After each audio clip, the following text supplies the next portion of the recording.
Hello mga kapatid, this is Santino Jake. May bago na naman tayong katanungan. Pero kung hindi ka pa nakapag-subscribe at like sa aking YouTube, pwede mo namang gawin ngayon. At i-click mo na rin ang notification bell para lagi kang updated.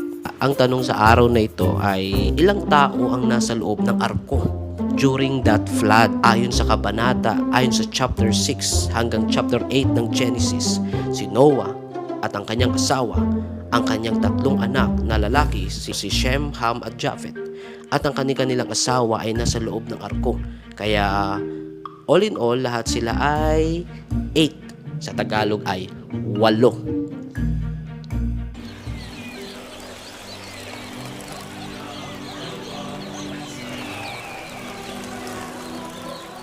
Patuloy silang lumaganap sa lupa hanggang sa ngayon.